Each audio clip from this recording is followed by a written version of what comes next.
सोचिए, एक ट्रेन एक वीरान स्टेशन पर रुकती है और वहां है बस एक अजीब सी डरावनी खामोशी। ट्रेन के अंदर सब डरे हुए हैं और एक बुजुर्ग सबको चुप रहने को कह रहे हैं। तभी बाहर दो औरतें दिखती हैं, एक चाय बेचने वाली और एक कूड़ा उठाने वाली। एक नौजवान राघव चाय खरीदने के लिए हाथ बढ़ाता है, पर उस औरत की पकड़ बहुत मजबूत थी। देखते ही देखते कूड़ा उठाने वाली भी आ जाती है और राघव की चीखें स्टेशन पर गूंजने लगती हैं। सवाल यह है कि स्टेशन पर काम करने वाली ये दो आम औरतें आखिर इतनी खौफनाक कैसे बन गईं? तो कहानी शुरू होती है कुछ महीने पहले रीता और सीता नाम की दो बहनों से। ये दोनों बहनें अनाथ थीं और एक नई जिंदगी की तलाश में अपने गांव से शहर आई थीं। भूखी प्यासी वो इसी स्टेशन पर उतरती हैं जहां उन्हें दो लोग दिखाई देते हैं। प्यासी रीता पानी मांगती है और वो आदमी उसे पास के एक कमरे की तरफ भेज देता है। जैसे ही वो अंदर जाती है, दरवाजा बंद हो जाता है। उसकी मदद की चीखें दबकर रह जाती हैं।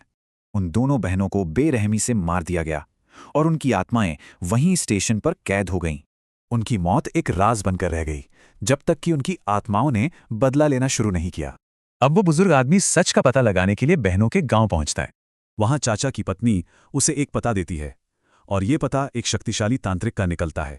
और तांत्रिक से एक चौंकाने वाला सच सामने आता है। उनकी हत्या खुद उनके चाचा ने करवाई थी। जैसे ही चाचा को पता चला कि उसकी भतीजियां भूत बन गई हैं, वो डर के मारे मर गया।